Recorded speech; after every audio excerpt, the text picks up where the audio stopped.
Ladies and gentlemen, boys and girls, join horror host Edgar Von Ghoul for another spine-tingling tale on Midnight Chillers, only on archive.org.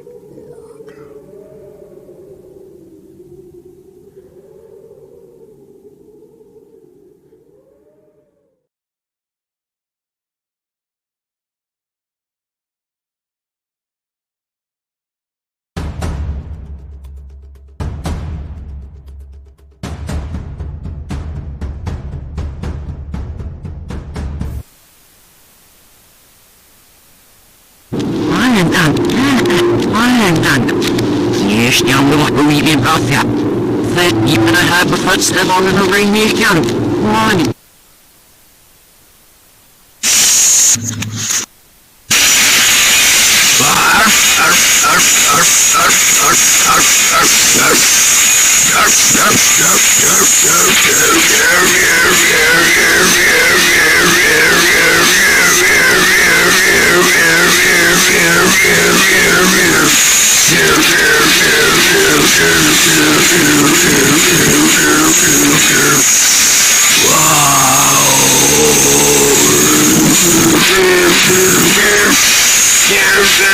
Welcome to another exciting edition of Midnight Chillers. Once again, I'm here standing outside of the historic Edwards Tim Screen Theater that is still empty shell, and talking about horror films. Tonight's movie, I hope you enjoy it. It is a 1950s sci-fi thriller, really on the cheap side. I mean, the aliens look like Jim Henson Muppets. They got these weird eyes that come out like that, and they got these thick eyebrow things reminding me of something from like the Fraggle Rock. A thyroid condition. Yeah. It stars Peter Graves, who you know from the biography series on A&E. He narrated all these different people's biographies and talked about their lives and everything. And then he did movies like Protocol Horror. I don't remember what else he did. He did a lot of movies. He was a big guy, and that's two movies I remember him from. This one and Protocol Horror, and another from biography. And he's done other stuff. If you know, tell me. You go on the Google.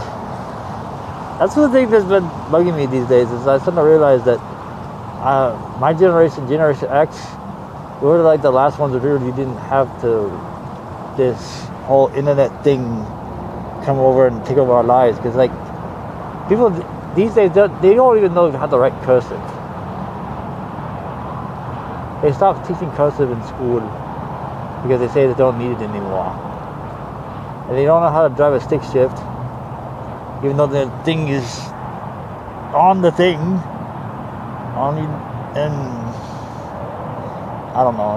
That's my beef right now. I remember like in the 50s, they talked about making the push button age where everything was done instantly.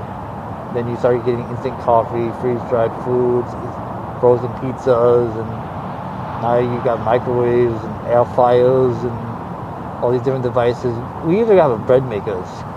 I mean, that was one thing I thought was so crazy. It's like I saw the bread maker. We have one. Me and my wife have one. And you just put the stuff in the machine, and you wait a few hours, and you got a loaf of bread.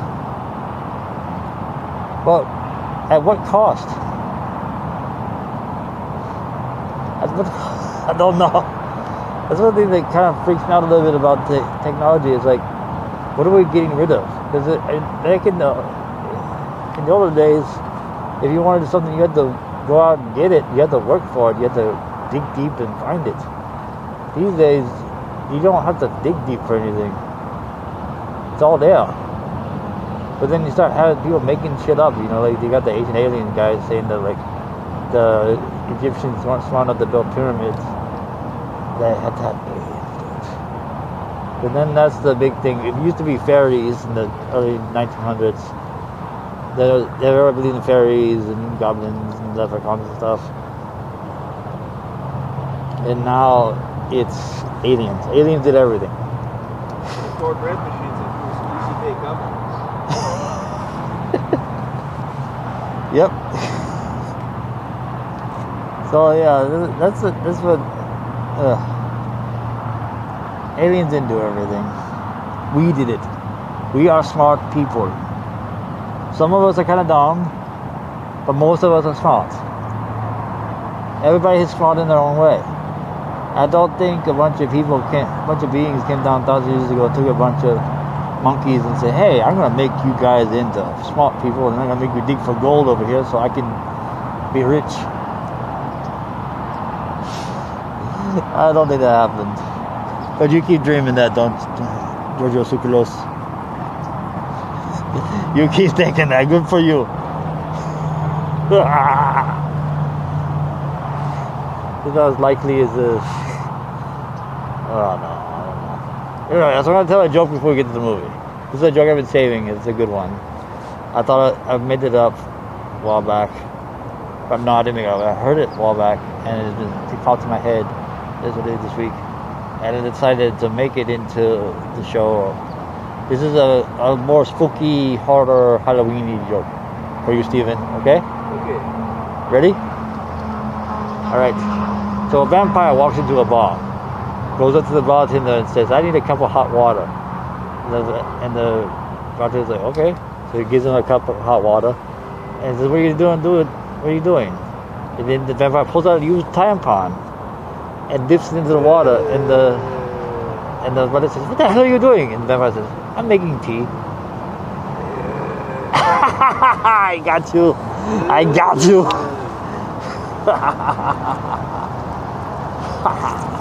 That's a good one. Oh my god. A girl told me that one years ago. A goth girl I met at a club said that one to me years ago. And it stayed with me. Probably the serious one that's I'm never going to be able to hear that again. I think enough gobbledygook for now. You ready to get to the movie, Steven? Oh, yes. Oh yes, let's get to Killers from Space. Auf Wiedersehen.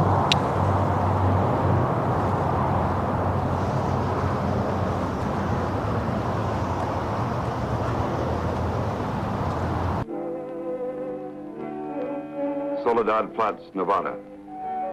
The time, 6:15 a.m.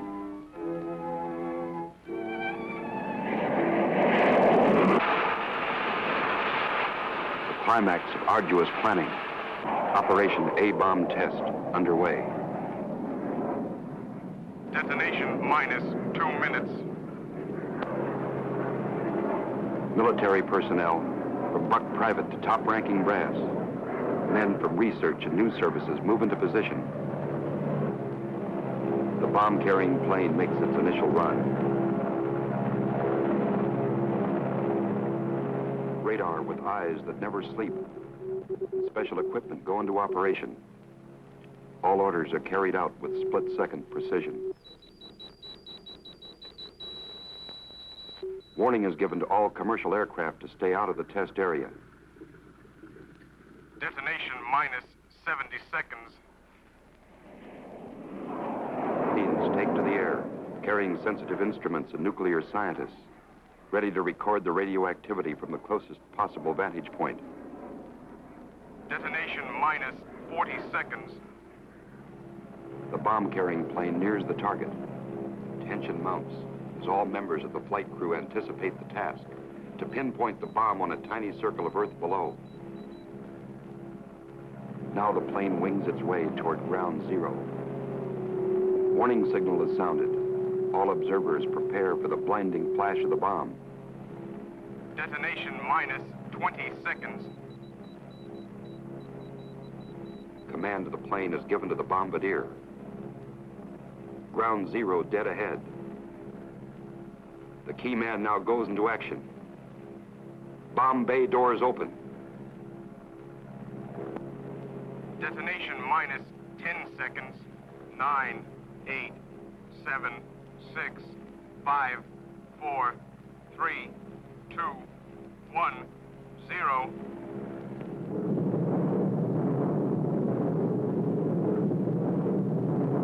And this is the beginning.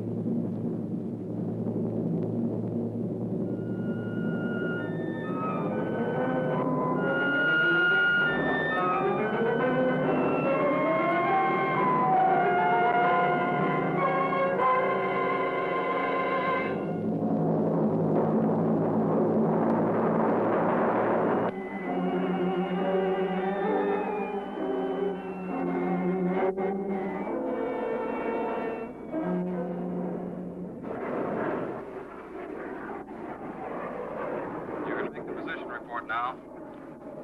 Have the figures ready.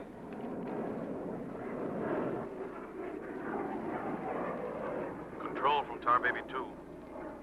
Over. Go ahead, Tar Baby 2. We're circling ground zero at radius of 7.5 miles. Altitude 15,000 feet. Airspeed full 50. Stand by. Roger and over. She's all yours. This is Dr. Martin. Here are the readings. 0.378 negative, second indicator. 1.08 negative. Radiation 0.4. Over. Roger, proceed according to plan. Wilco and out.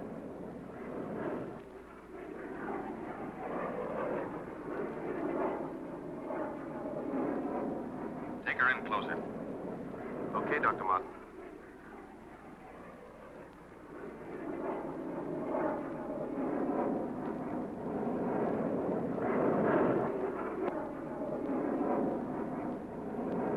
We'll have to keep at least 2 miles from the center of the column. Radiation was too strong. What's that thing shining below? Looks like a fireball. Better check.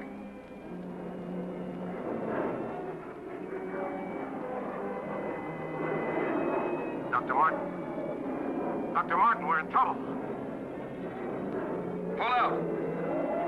What out? I can't.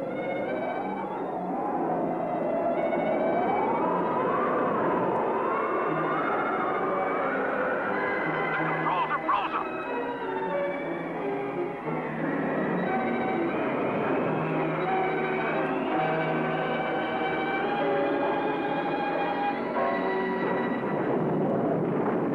Tar Baby 2 from base.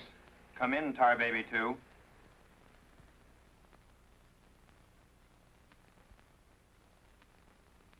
Come in, Tar Baby 2. We've lost contact, sir. Baker 2, sir. Yes, sir. All patrol craft in test area. This is a Mayday. Repeat, this is a Mayday. Proceed to segment Baker 17. Search for Tar Baby 2.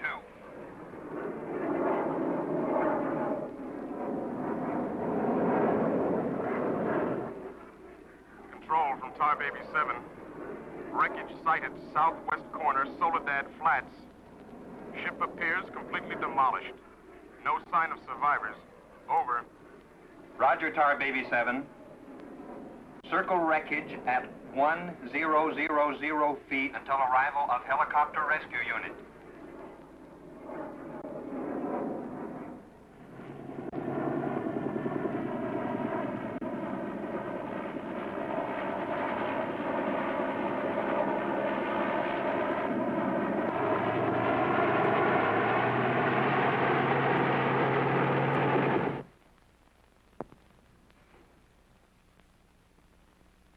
Dr. Kruger, Colonel Banks speaking.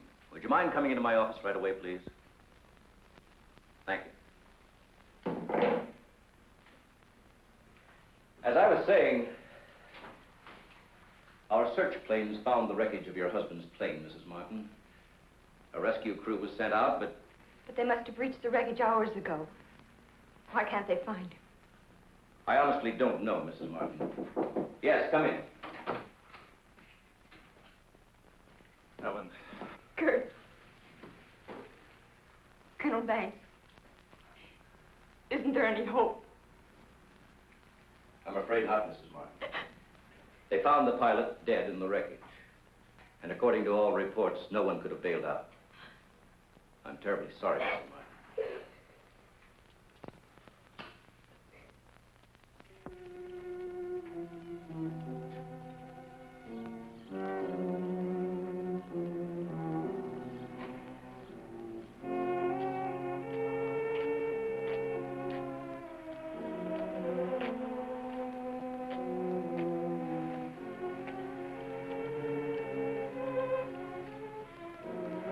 Dr. Martin!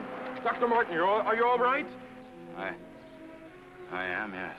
It's Dr. Martin. Call the base hospital. Come on, Doctor. Come on. All right, look up to your right. And now look over to your left.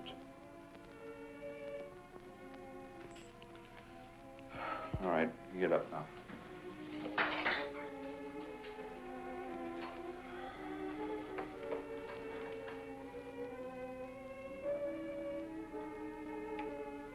Well, everything seems all right.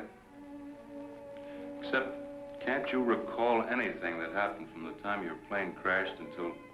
I remember the controls froze. The next thing I saw was the main gate of the base. Your plane was completely demolished, the pilot burned to death, and you show off the picture of health. Are you sure you weren't driven here? Positive. You don't remember where you got this? Mm-mm.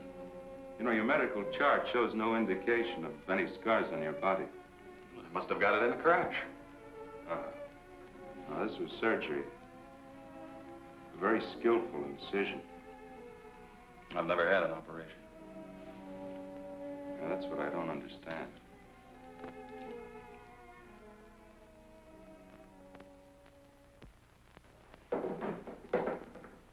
Mr. Briggs. Colonel Banks. How are you, Mr. Briggs? Fine, how are you? Fine. I see the FBI doesn't waste much time. Well, not if we can help it, Colonel.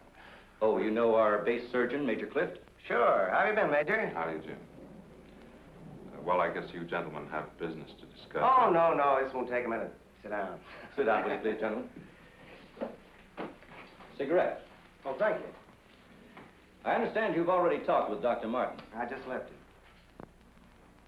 You know, Colonel, according to my files, Dr. Martin is just about the key man on this nuclear project. Yes, along with Dr. Kruger, he is. Well, I know they're both good friends, and, both have knowledge and access to top-secret information. Well, that's very true, but that's no reason to suspect that Oh, they... we can suspect anything, Colonel, until Dr. Martin accounts for every minute from the time of the crash. The shock must have caused a mental block. His mind doesn't want to remember the details. The origin of the scar on his chest, how he got back to the base under his own power. Did you ever stop to think that perhaps this Dr. Martin isn't really the Dr. Martin? What are you getting at? What I mean is that this man could be an imposter.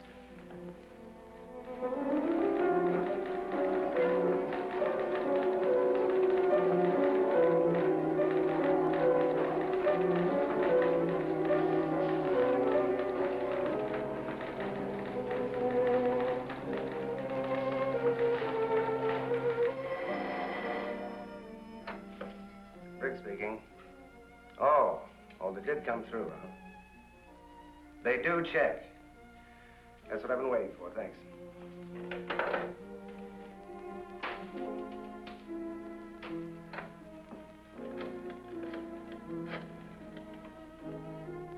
Get me Colonel Banks at the base, please. No, I'll wait. Oh, yes, Mr. Briggs. Any news on the line you were getting on Dr. Martin? Just heard from Washington. Well, I was wrong. This is our man, all right. His prints and description check right down the line. Now, here's what I suggest you do. But you say he's in excellent physical condition, yet you're keeping him in the base hospital. Why? Mrs. Martin, you must realize that your husband is engaged in a highly secret work. If this experience had, well, affected his mind... Are you trying to tell me that Doug is... No. It's nothing serious, Mrs. Martin. His reflexes are excellent. Except for that one lapse of memory, his mind is perfectly clear. Isn't that natural under the circumstances? Yes. Except for the question of the scar on his chest. I know he didn't have it before the crash. Well, I'm sure he didn't, Mrs. Martin. But you see, it would be impossible for a wound of this size to have healed so quickly and without medical attention. You can't keep him here indefinitely. Well, we don't intend to. We've asked you to come down here because we've decided to let you take him home, provided you can keep him quiet and he gets enough rest. I understand. Now we'll just have to take that vacation he's been wanting for so long. Vacation? To watch him, you'd think you never heard of one. Yes, he must have asked me 100 times when the next test was scheduled. He's anxious to take his own readings again. Well, he did have a key part in the planning of these projects. Well, is there anything he should or shouldn't be allowed to do? No. Except he does need diversion. Anything that won't upset or excite him. I see. Movies, bridge, drives, things like that. Well, you're the doctor now. Just see that he gets plenty of rest. Thank you. Goodbye, Colonel. Goodbye. See you later, Major.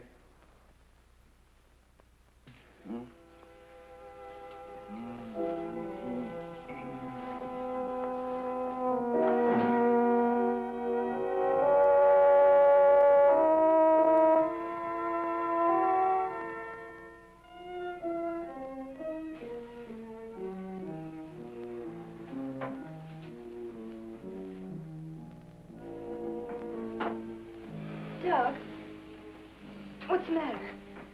I can't sleep. What time is it? After 3. I think I'll get myself a glass of milk.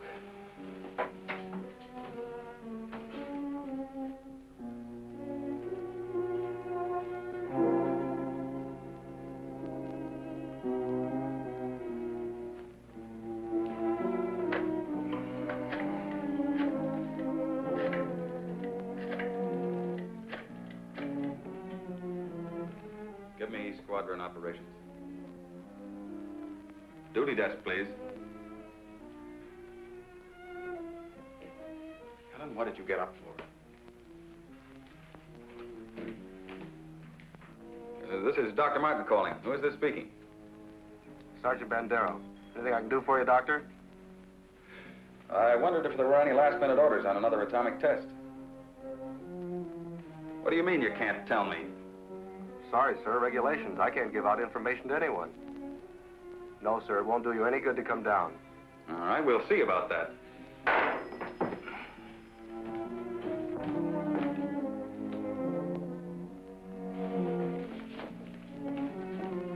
I've got to get out to the base right away. Alan, don't you agree with me? I've spent months preparing for this series of tests, and no sergeant is going to push me around now. Well, aren't you going to say anything? No. Look, I know they're ready for another test, and I should be there. Can't you understand that they don't want you around for your own good? I don't need their sympathy. There's nothing wrong with me. Then why are you acting this way? You're all on edge. If you don't slow down, I don't know what's going to happen. You really believe that, don't you? Look, Doug, if you won't take it easy for your own sake, please, do it for mine.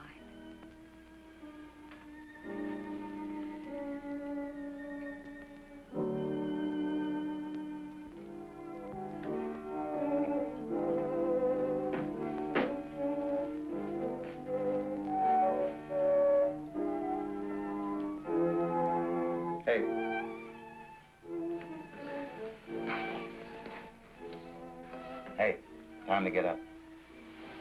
Go away. All right, stay in bed all day. It's almost 11 o'clock. What'd you say? Said it was almost 11 o'clock. It is. Mm-hmm. Oh. You go put the coffee on while I get dressed.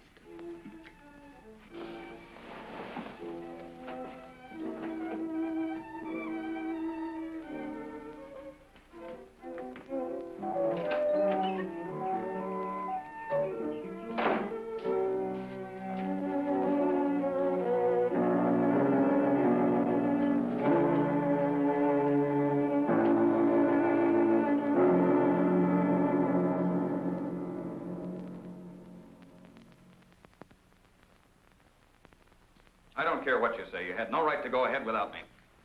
And you, Kurt, you didn't tell me either. Why? Orders, Doug. Orders? Nonsense. The least that could have been done would have been to let me know. I'm fine. I could have done my work.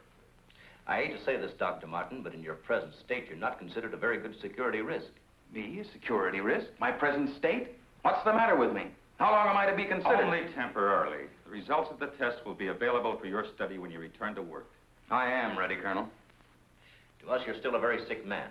My advice to you is to go home and relax, as you were ordered. Relax, relax. And if I don't? Then you'll be confined to the base hospital till you change your mind. Now, what's it going to be?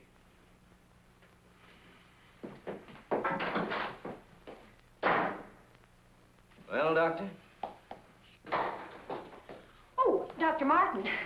I didn't expect you back so soon. Haven't you heard? I'm a mental case.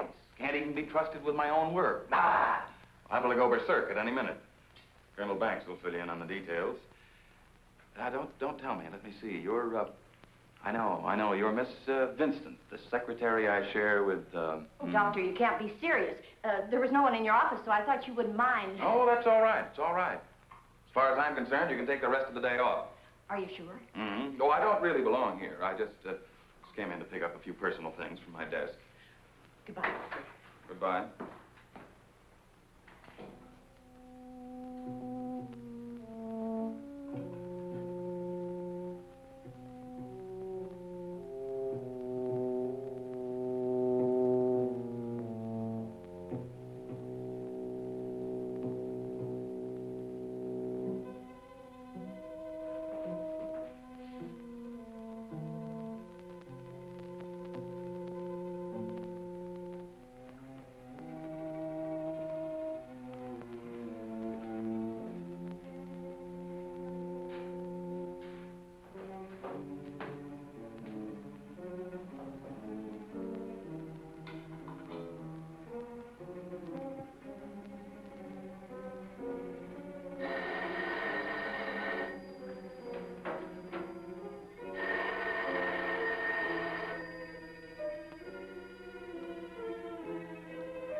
Main gate, please.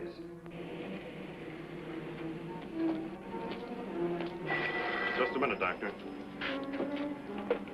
Main gate, Sergeant Powers. Dr. Kruger? Dr. Kruger? No, he checked out. Yeah, about 20 minutes ago. Okay.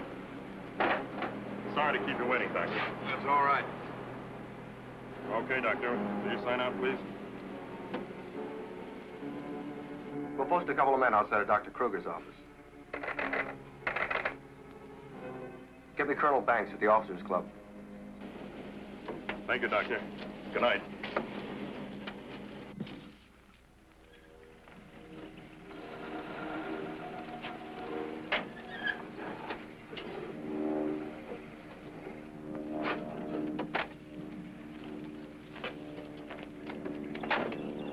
Good evening, Dr. Kruger. Yes? My name's Briggs. I'm from the FBI.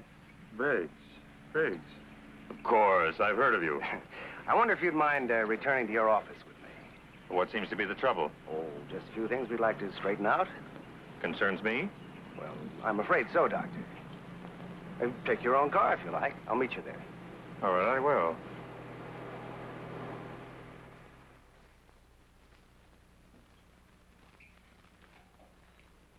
The papers seem to be intact. Is this all classified information, Doctor? Of course. You know, according to security regulations, that vault should have been locked before you left. But I'm certain I did lock it. All right, then tell me this. Who besides yourself has access to the combination? Well, the colonel here and Dr. Martin. Dr. Martin. He was in the building this afternoon. That's right. We saw him in my office. He left around 4 o'clock on orders. He dismissed the secretary a few minutes later, but he didn't sign out of here till 20 minutes after you left. After I did? Well, there must be some mistake. I personally checked his office just as I was leaving, and he wasn't there. You always do that, Doctor? No, but Dr. Martin has been acting, well, quite strange of late. Yes, he certainly has. His wife telephoned to say that he hadn't come home as usual. I was very much concerned about it. So am I. He still hasn't shown up yet.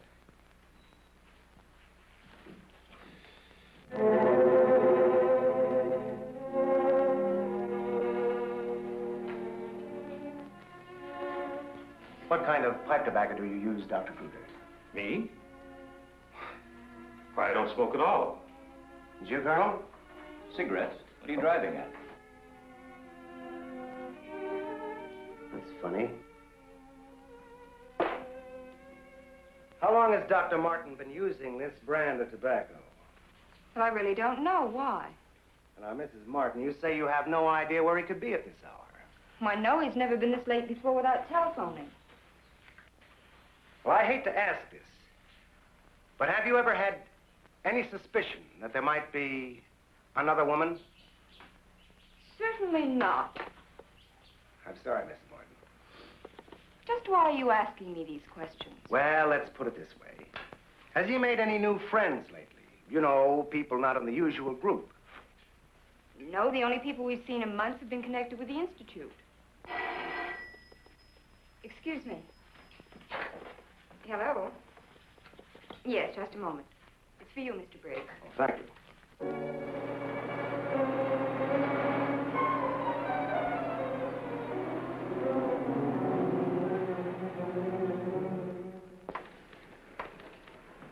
All units in Sector 7, Code 4. Repeating, Code 4. Be on the lookout for two-tone coupe. License number 1W67713. Repeating, all units, Code 4. Missing, Dr. Douglas P. as in Paul Martin. Male Caucasian, 32 years of age. Height 6'3". Weight 195 pounds. Color of hair blonde. Color of eyes blue. Last seen driving coupe. License number 1W67713.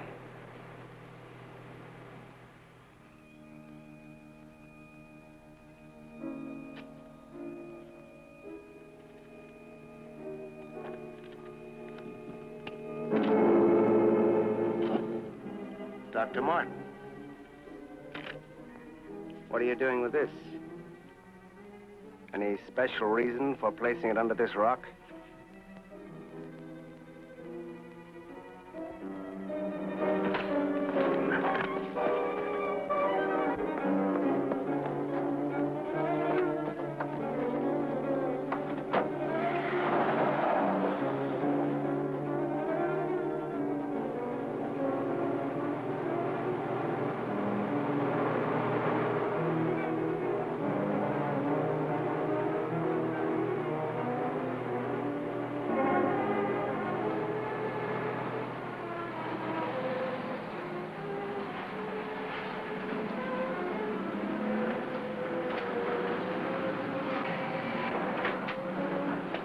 gallons there. Huh? Okay. Where's your phone? Over there behind the pump.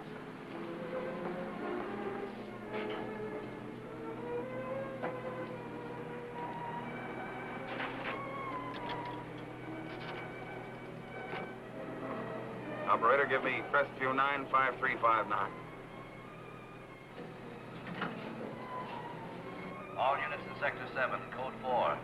Repeating, Code 4. Be on lookout for two-tone coupe. License number 1W67713. Operator, you sure you're dialing the right number? Well, try it again, will you? It's my home. There ought to be someone there now. At junction of Highway 66 and Beach. Ambulance en route. Car 17, Code 7, 4th and Roberts. Suspects may be armed. Repeating, Code 2 to all units. Dr. Douglas P. as in Paul Martin. Male Caucasian, 32 years of age. Height 6'3". Weight 195 pounds. Color of hair blonde. Color of eyes blue. Missing, Dr. Douglas P. as in Paul Martin. Male Caucasian. Repeating, Code 2 to all units. Hey, mister!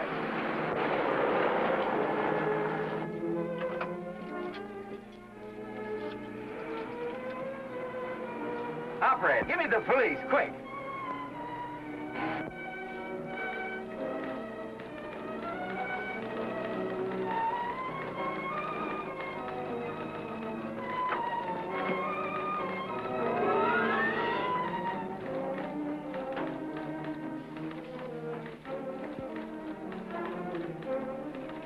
Calling car 6. Calling car 6, code 11.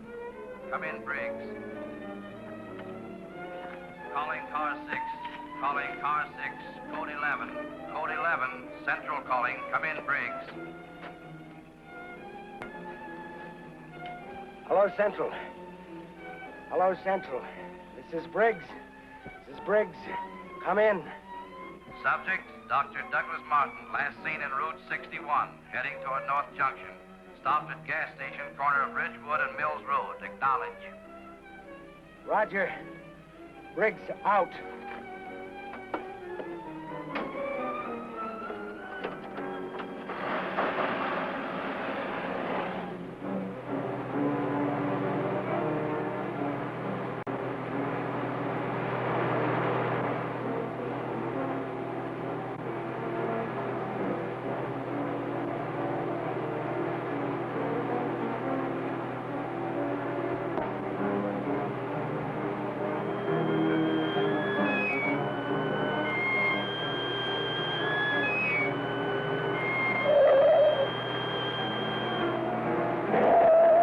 Well, we are at the middle of the movie, guys. Peter Graves is trying to do stuff. The creepy Indian guys, and they just look weird to me. They got these, and then they got the eyebrow. It just freaks me out. And it's like, how did people think when they're making movies that this was going to be scary? It's just weird looking. Anyway, so the Alien movie, Alien craze really took off in the 46, 47 with like the flying saucer. I forget the guy's name. Was this guy? He was a pilot and he saw alien spacecraft and he dubbed the term flying saucer. So then it became like a pop culture phenomenon and everybody started talking about aliens. And then the Roswell crash happened in 47. And then all of a sudden, like, monster movies became boring. They don't want to see the gothic vampire zombie movies anymore. They want to see movies about aliens. So then they started making all these movies about aliens and giant bugs and giant rabbits. You know, that kind of movie. That's the one thing I miss. So I try to bring back with this show that I love is the weekday afternoon horror films. I used to watch TBS in the afternoons when I got home from school. They always play some crazy horror film like The Poltergeist or Light of Amoebas, you know. Played this one I wish I could find. It was called The Beast on the Streets. It was this crazy movie about a truck driver who smashed the Mack truck into a zoo, and then all the animals from the zoo, all the animals from the zoo burst out, and there's like lions and like giraffes and ostriches running around the city, and people are trying to catch them all. like Jumanji. Yeah, it's almost like Jumanji, but it's like real. It's just crazy. And then there was Tarantula, the Deadly Cargo. That was a good one. Yeah, that was. See, the big bug thing started in the 50s with them and giant mantis. Spider eggs on a plane.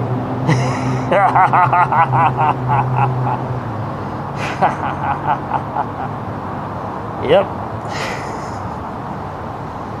Yeah, you can make it. I was watching Sharknado the other day and laughing my ass off. I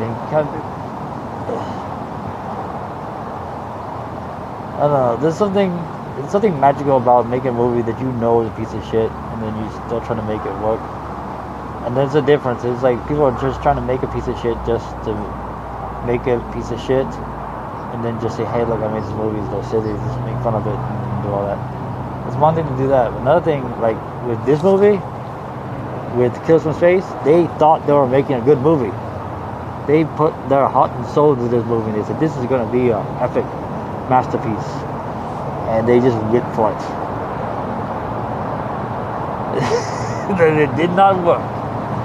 A lot of movies in the 50s were like that. They wanted to make serious movies, like Flying Out of Space and The Thing, or The Auster Still, and This Out on Earth. They were trying to make serious movies. They're trying to make social commentary about the world they lived in and things going on in it. And it just came off as goofy and weird and silly. People just laughed it off the screen. Then, like 10 years later, they started making more movies. They started going back to those movies and they started saying, like, these movies are fun now. They're funny, but they can't. You know, then there's the 60s. Oh, The Blob. That's The Blob was one of those. Then in the 60s, they had this thing called what was it called? It was just this weird craze. I've seen a lot of these movies in the 60s with teenage girls in 90s having summer parties and being stalked by guys in gorilla costumes. That was, it's like USA used to play those after Up All Night. They would have, what's her name? She played in Roseanne. She hosted this one show, and they would just play those movies. It was like USA Network and TNT and TBS. Those were my stations back in the 90s. Because I could go there and always find something cool to watch. It's not that way anymore. It's kind of depressing now. It's a dark, empty void. I'm hoping this channel brings some joy to you. So if you watch Seven Mary Community Television, thank you. Please keep watching it. I want to keep making these shows. And my sister's show, The Grind. I want to give a big thanks to Vortex again. I don't know, I thank you guys every time, but I can't believe how lucky I am. I won the Golden Turkey Award. Thank you guys so much for that. Thank you so much for all of your support. Because me and Steven really appreciate you guys.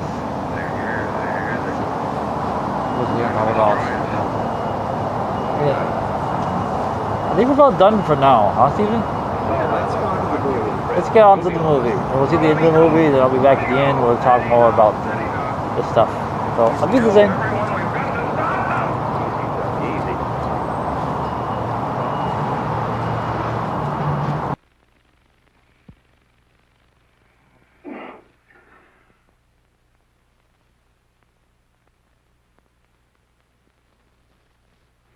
What did you give him? Sodium amytal. Truth serum. To deprive his mind of any imagination. I guess he'll make sense now. I'll get the recorder ready. Can you hear me, Dr. Martin? Yes. Now listen to me. I want you to count backwards from 100. Do you understand? Backwards from 100. 100. 99. 98. 97. 96. 95. 94. Well, you can ask him questions now. Dr. Martin, what were you doing with the information you took from Dr. Kruger's vault? I was delivering it. Delivering it? But where? To the rocks in Soledad Flats? Yes. To Soledad Flats. There where we crashed. I was delivering it, just as I was ordered. Who ordered you to do this, Dr. Morton? I'll tell you the whole story. I remember we were circling the atomic cloud. There was an object glowing beneath us at Soledad Flats. We were going down to investigate. Controls jammed. Couldn't pull out. When I regained consciousness, I was on a table. Next thing I knew, they were coming at me. Strange people. Their eyes, those horrible eyes. They didn't speak. I could see something strange and eerie pulsating in front of me. Then one of them lowered it toward my chest. It was my own heart.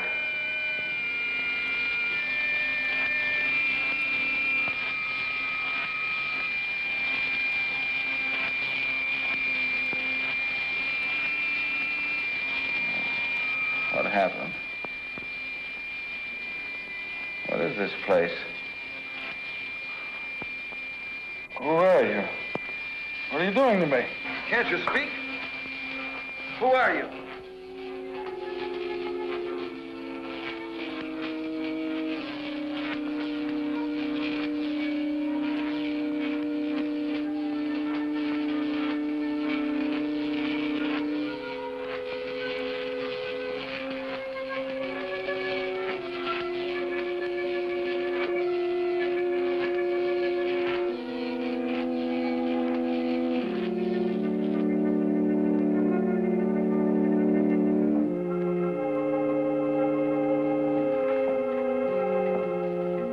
Step forward.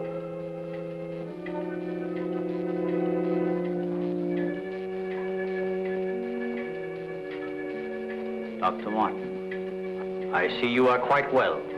You have recovered from your unfortunate accident. Who are you? A scientist, like yourself. Where do you come from? From a planet, yet unknown to you. You know my name. You speak English. We speak every language. You can't expect me to believe that. I'm getting out of here. Stay where you are.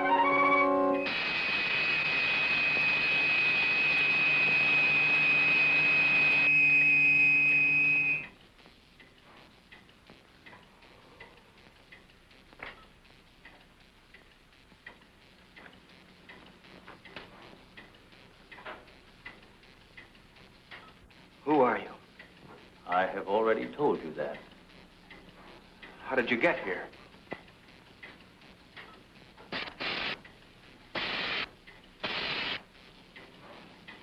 Here.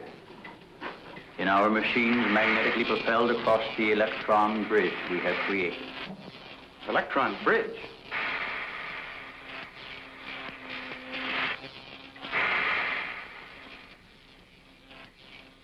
You mean you come and go just like that? Without anyone ever seeing you? Our ships have been sighted on numerous occasions by your people. Then why haven't we been able to track one down? We have a warning system similar to your primitive radar. Our machines are set to change course at the mere approach of a pursuing object. Let's say I do believe you. Where are we right now? In a cavern within the upper crust of the Earth. How long have you been here? Since the beginning of your experiments in nuclear fission. What have you got to do with that? We are accumulating the energy released with each of your atomic explosions. One moment.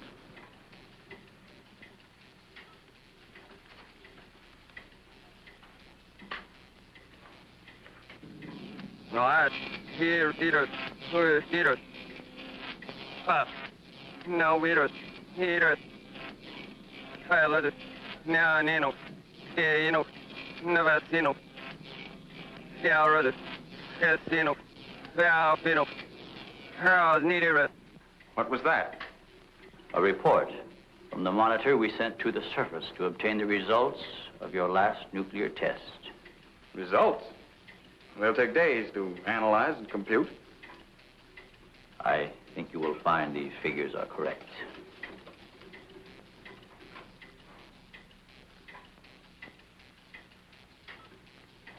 Can't believe it. Where is that man? You don't recognize the area? No. He is in the vicinity where you crashed.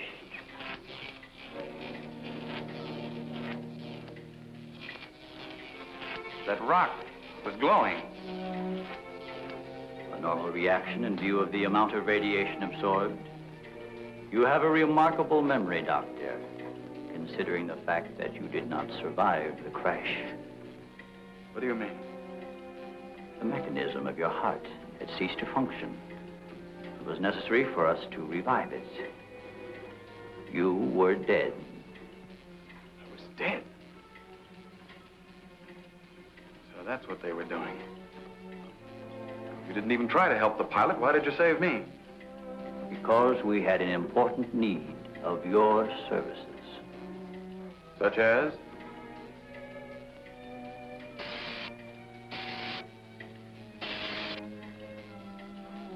Look this way, Doctor. You will understand.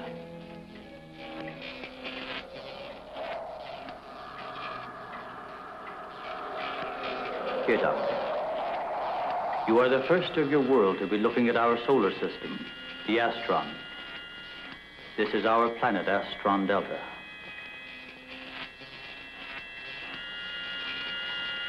It occupies the fourth position in relation to this, our sun. Yes, go on. During the 23rd time rotation, our sun began to die. So during the succeeding generations, as our planet began to cool, vegetation began to disappear. Our eyes developed to this state to combat the ever-growing darkness. We were forced to migrate. You left your planet? Where? We invaded these neighboring planets. They were nearer to our sun.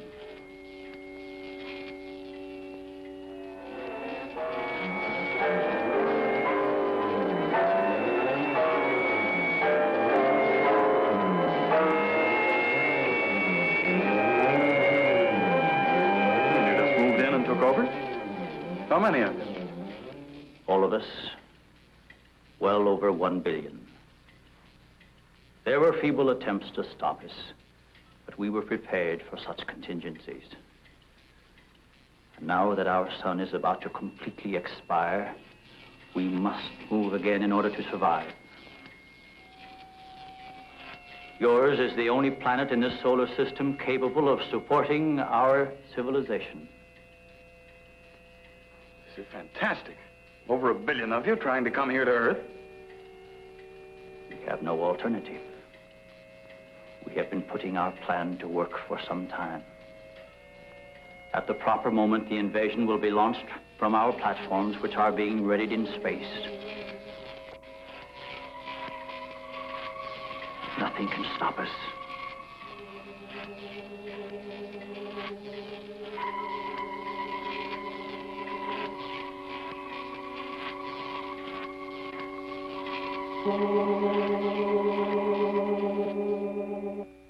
Insane. This is ridiculous. You cannot find your way in or out of this cavern. Do not try to leave.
So, you have discovered our menagerie. Don't you think you will be more at ease on this side of the cage?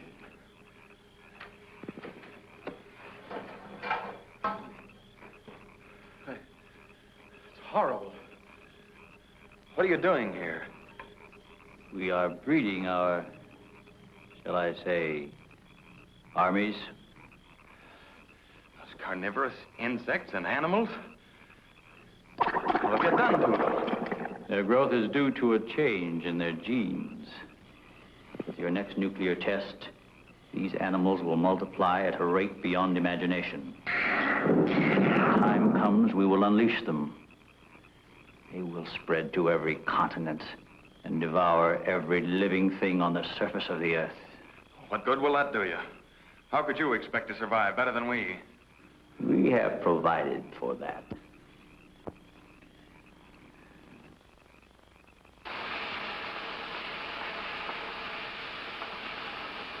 No, Doctor. Look over there.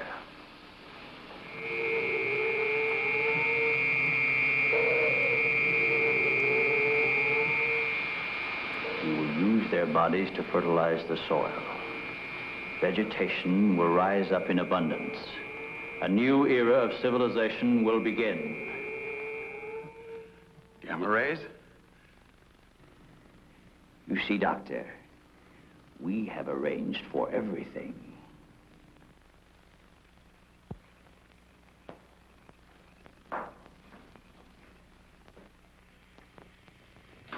Wait a minute. All this equipment? Our nucleo storage units. To date, we have accumulated several billion electron volts as a result of your atomic explosions. Several billion. Why, a chain reaction at this point could release enough unstable isotopes to create a new and powerful element. Might be impossible to control. True. An element that will never be known by your scientists. I can assure you the strength of this new element will Why, be... this is a powder keg. Could go off at any minute. I assure you, Doctor, we have everything under our complete control. What force could possibly be strong enough to harness the... You control your whole operation by electricity. Of course, no generators.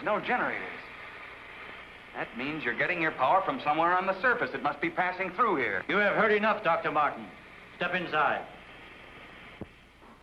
All right. What do you want from me? You will have access to advanced information relative to the time and strength of the forthcoming atomic tests. What about it? You will provide us with that information as soon as it is available. I see.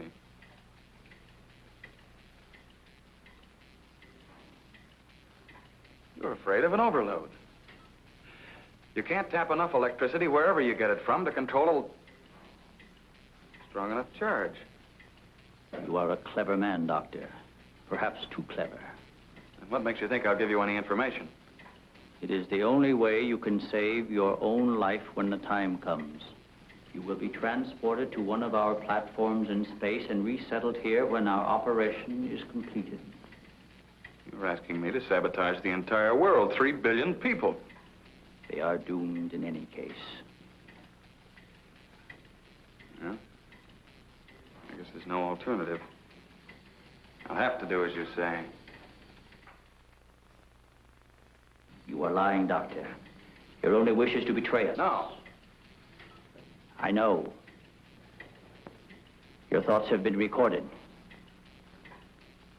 Lie detector? Call it what you like.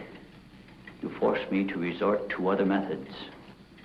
I will contact our space station. You are an unwilling subject, Dr. Martin. What? Who are you? I am Vitala. You will listen and obey. No, You will listen to my orders and obey me. You will listen and obey. Listen and obey. You will remember nothing you have seen or heard here. Nothing but my orders which you will obey. Yes. You will obtain the data and bring it to the stone near the place where your plane was wrecked. To the stone. What have you seen or heard here? What have you seen or heard here? Nothing. Repeat my orders. I will obtain the data and bring it to the stone.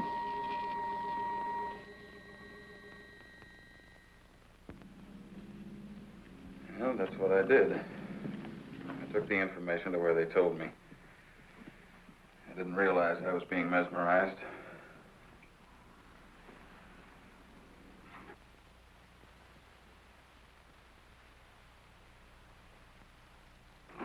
Why didn't somebody say something? Don't you believe me? Kurt, you understand.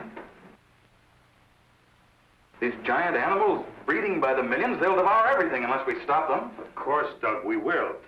Colonel, you've got to arrange to set off another bomb tonight. The strongest charge we have. They're beneath the ground with all their equipment. We can blow them to pieces. Now, wait a minute. A strong charge will overload their units. You don't believe me, Colonel? Major? Kurt? Of course we do. Easy, Doug, easy. You think I'm crazy, all of you. Well, I'm not, do you understand? Everything I said is true. I saw it with my own eyes. Give me a hand, Doug. Now, let me go. Let me go. Steady, steady, steady. Take it easy now. Take it easy. We'll talk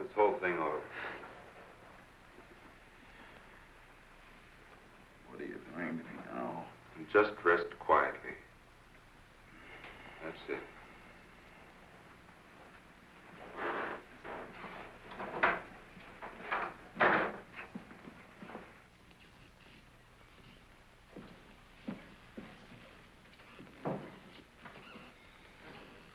Mrs. Martin should be along any minute now. She went for their car. What'll I tell her? Well, he's in a state of shock. Tell her he's resting quietly. If you'll excuse me, I think I'd better wait for her at the information desk. Well, Dr. Martin seems to be indestructible, except for those hallucinations. Those weren't hallucinations, Colonel. Under the influence of sodium amytal, a patient loses all control of his imagination. Well, he shouldn't be able to fabricate those stories. That's right. Major, you're not trying to tell us that everything he said was true. Look, gentlemen, I can only give you the medical facts. As for the rest, you'll have to decide for yourself. Excuse me, please.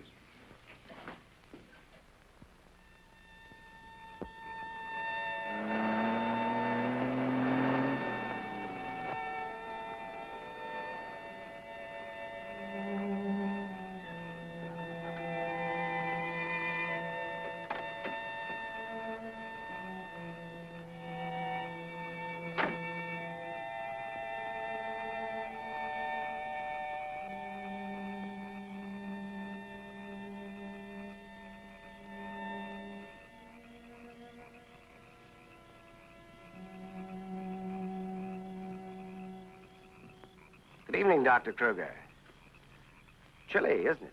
Oh, Mr. Briggs, you startled me. I didn't expect to see anyone here. Well, neither did I, Doctor. Well, I suppose you want me to explain why I'm here. Mm-hmm. I want to believe Doug. We've worked together a long time. Anyway, I just had to come out here and check for myself. Check what, Doctor? For an entrance or an exit to the caverns he described. I'm afraid you're wasting your time. Have a cigarette, Doctor? No, thank you. See, we've already covered the entire area.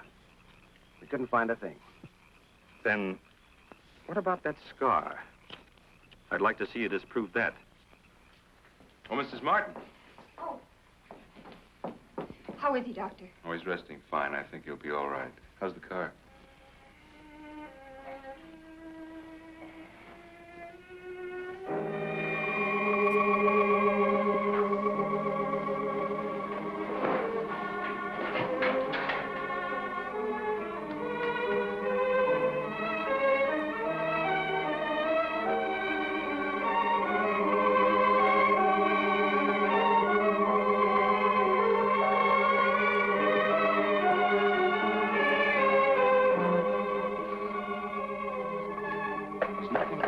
Keep away from me. Keep away, I said.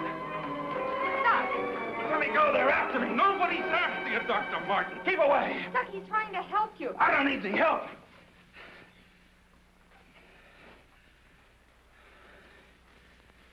I want to see Kurt right away. Now, you control yourself. And I'll call him just as soon as you get back to your room.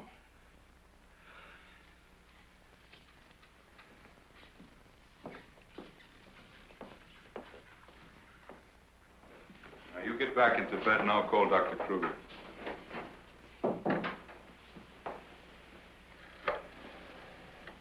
I've got to figure something out before he gets here. Need a pencil, some paper, and a slide rule. I'll see that you get it. Oh, can I have Dr. Kruger, please?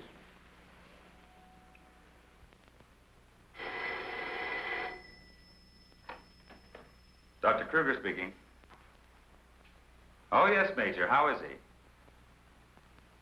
All right, I'll be over in a few minutes.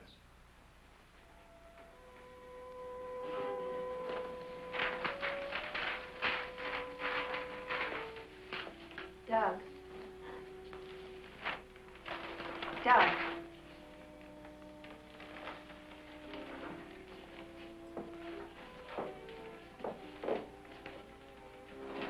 Doug.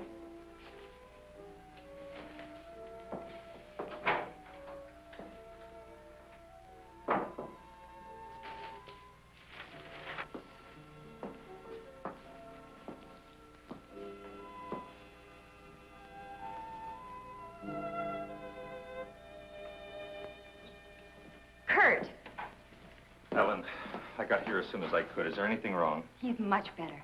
Imagine he's even started working. He asked for paper and a slide rule. It's interesting. Wonder what he's up to. Formulas, equations. Anyway, whatever he says, pretend to agree with him. Major Cliff's orders. Of course. Doug. Doug, Kurt's here. Hello, Doug. Just a second, I'm almost finished. I'll take your hat. Thank you. Kurt, let's face it. I know that you all think there's something wrong with me. No, of course not. No, I wouldn't blame you after the story I told last night. Well, frankly, you did have us a little worried, asking that a bomb be dropped because of what you said. You don't believe me either. Kurt, I tell you, I've been there. I've seen what they're doing, breeding animals into carnivorous monsters. But I don't need a bomb to stop them. I've figured it out. It's all here. Now, look. Here's the nuclear strength of our last test. And this is the amount of electricity needed to control it. Let me see that. I had to estimate the conversion rates of their transformers. These figures are correct. Such transformers must operate on a constant supply of electricity. Where could they get that much electric power? Only one way. They must tap it from the main lines at the powerhouse. Could do it by parallel induction. Nobody'd ever know the difference. All we have to do is to cut it off. Cut off the power? We can't do that. It would cause untold damage for miles around. Such a power stoppage must be planned in advance. 8 to 10 seconds, that's all I need. That gap in supply will short out their resistors and the whole thing will go up. But you won't go along with that. No, not you. Doug, get back in bed. The car keys, there's... Now, look, you're carrying this... Out of my way. Doug!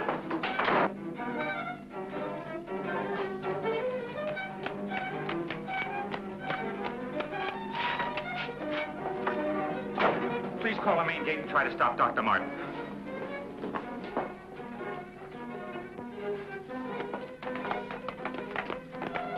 Doug took the car.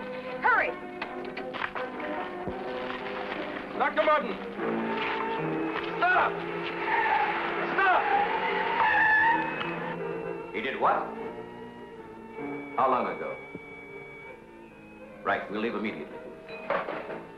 What's wrong, Colonel? Dr. Martin, he's on his way to the powerhouse, wants to cut off the power supply. Let's go.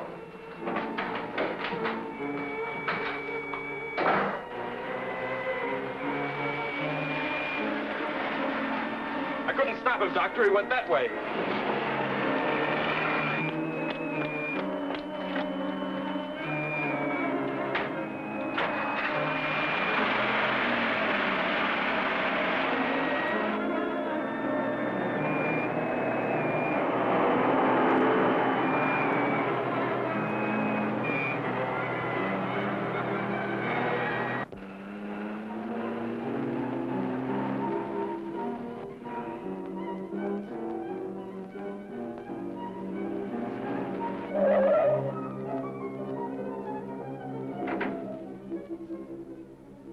Hey, no parking!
Okay, you run up the stairs. I'll look here.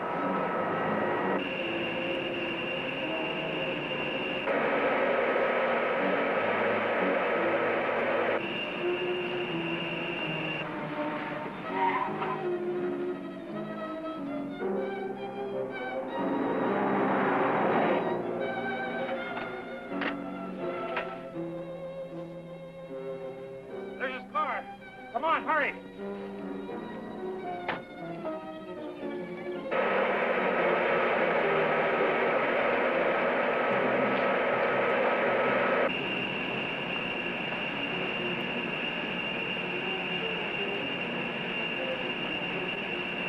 He isn't back there. Let's go.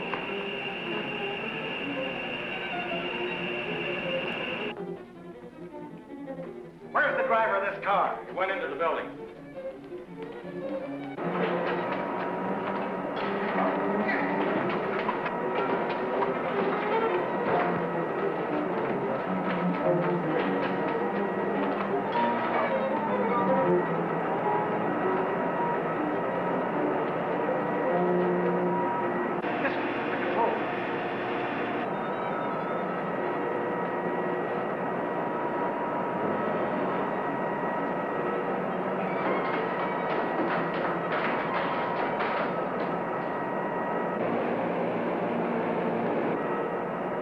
You gotta take the stairs.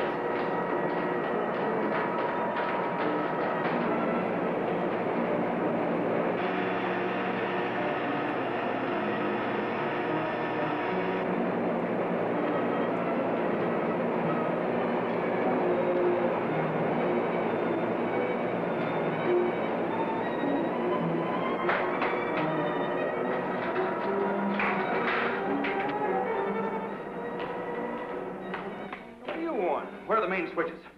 What's the matter with you? You sleepwalking or something, mister? Where are the switches that control the Soledad Flats area? I said, where are they? This way. Oh.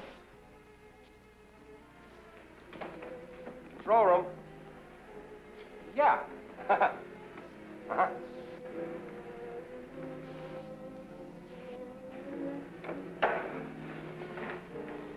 Come on, show me those switches. Come on. All right. Cut that power. Now look, mister, be reasonable. I said cut it.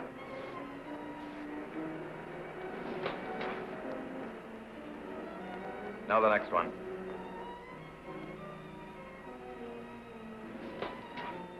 Next. Go on. That'll turn the power off for 100 miles. Do as I say. Here it is.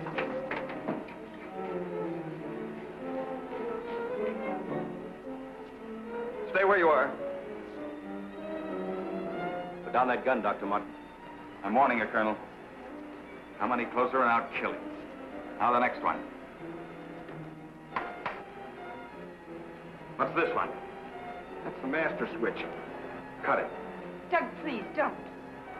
I said cut it.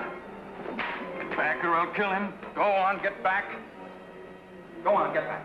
Do as he says.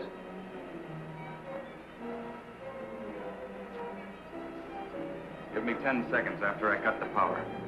If I'm insane, nothing will happen and you can do what you want with me. But if I'm right... Now. 1, 2, 3, 4, 5, 6, 7, 8.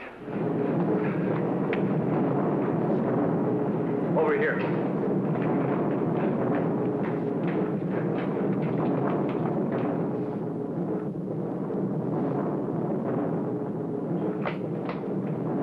Soledad Flats, right in the button. Just as he said.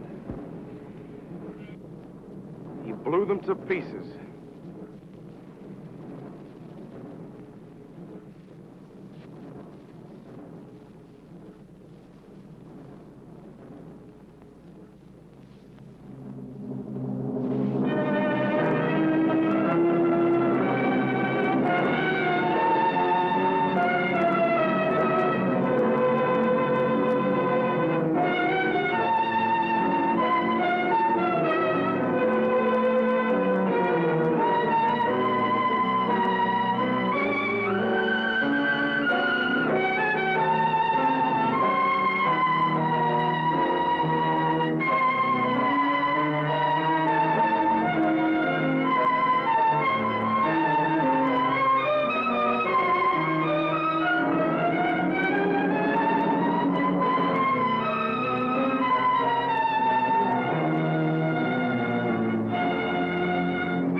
Well, this is a sad part for me, but to give you guys the Farewell from Midnight Chillers, Farewell from Santa Maria, California, and the Edwards 10 Theater, which is now just a big building.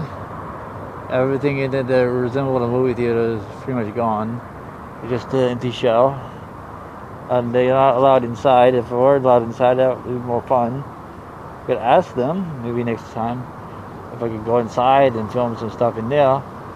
And maybe next time we'll go to back to Rancho Bowl. So know we had fun over there. Let's see. So next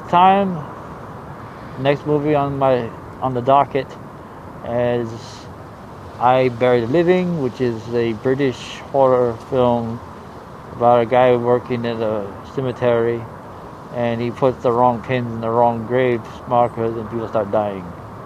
And he starts to feel like he has the power to control life and death. It's fun. It's fun. So anyway, Killers from Space flopped like all these other sci-fi movies, and it's like, because you could just tell it's a piece of shit. But Peter Graves was great in it, and then the aliens were weird. But the commentary, the social commentary thing, kind of falls apart, I think. It's one of those movies where they're trying to make a statement, and it just sounds like pandering. I don't know. That's the thing about cinema. Cinema is a great vehicle for making social commentary. There's a lot of great movies that had a message, and people should have listened to it. Like My Dinner with Andre was a great movie. It's the biggest one that comes to mind when it comes to social commentary. It's just a movie about two people having dinner and talking about life and death. Everything came out in 1980. That was a good movie. If I could find the rights to that one, I'd play that one for you guys. But it's kind of slow, but it's fascinating. It kind of reminds me of like when I was younger, in my early 20s, when I started hanging out with all these people at the coffee shop, and like they're just drinking coffee and smoking cigarettes, and they're just going on and on about the world they live in, and the legalization of marijuana, legalization of heroin, legalization of prostitution, and then all this stuff. We just have all these conversations about life in general, and it was fascinating. It was fun. So that's what My Dinner with Andre is about. So that was a good social commentary movie. Then you got 9 for Outer Space. Surprisingly had a good one. They're trying to talk about the escalation of violence. Like, human beings could not be trusted with machines, because you get one little machine and you build a bigger one and a bigger one and a bigger one and a bigger one, to the point where like everything around you becomes destroyed. Yeah, which goes to, what's his name? The doctor, Sandra Bernhardt, that was her name. That was earlier. I was talking about the crazy show that came on after USA All Night. It was Sandra Bernhardt something, and she would play movies like that. So I remember that one. Where was I at?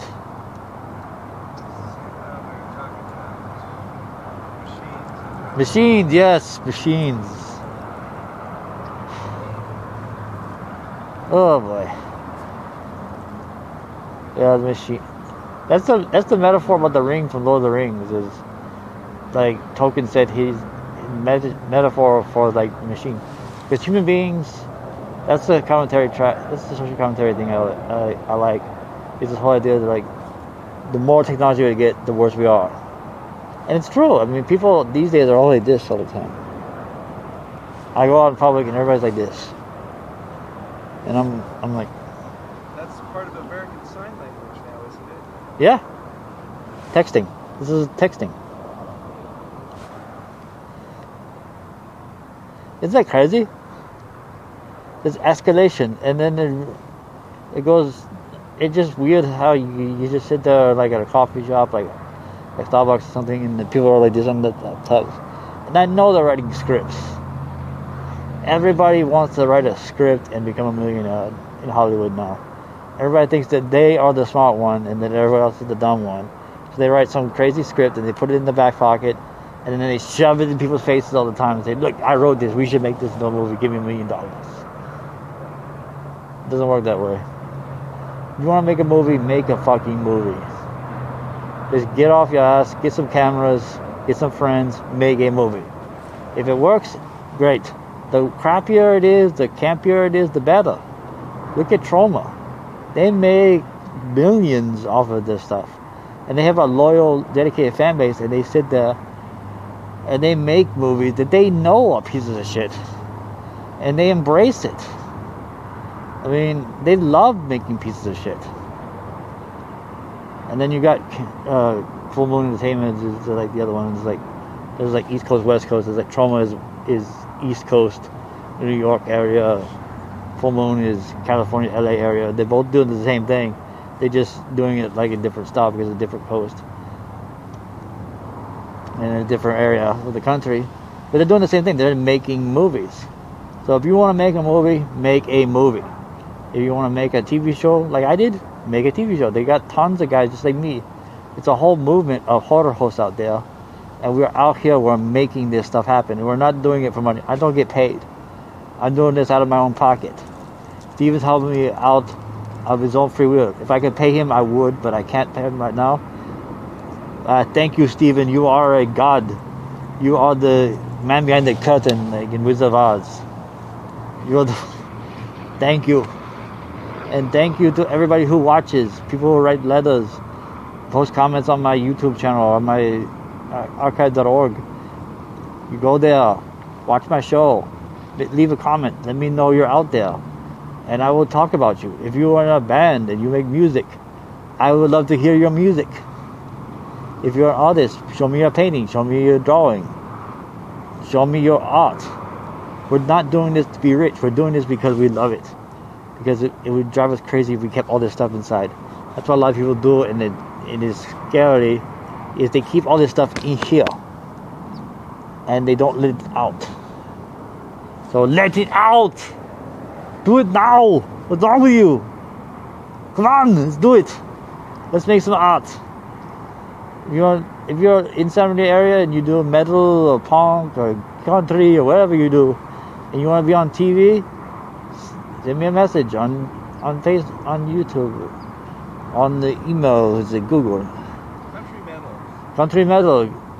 Country is becoming more and more metal these days. My wife loves country, and we sit there in the car, we listen to country music. I hated it at first, about 10 years ago when I first came out here to California. I hated country music. Thought it was stupid, but then I slowly grew to love it. It is very much becoming more like emo metal kind of sound. It's very cool. It's got a cool sound to it. So if you are a musician, come on down. Send me an email, edgarbongul@gmail.com. I'd love to hear from you. Let's see, what else can we talk about? Thanks to the Vortex. Love you guys.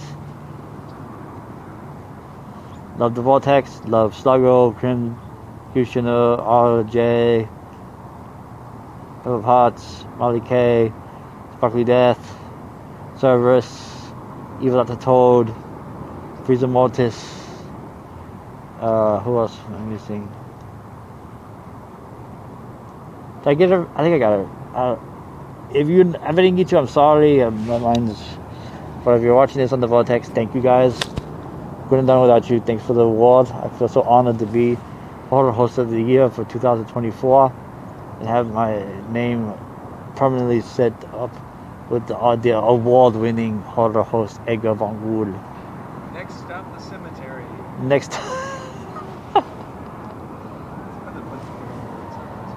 Yep. Anyways, let's see, what else could... Okay, so next time we're going to play I Bury the Living, so we're going to do that one next time. So if you're watching these in order, which I hope you are, the next stop will be that movie. So I'm going to give you a little bit farewell, if you does my friends, and I will see you on the other side. Bye!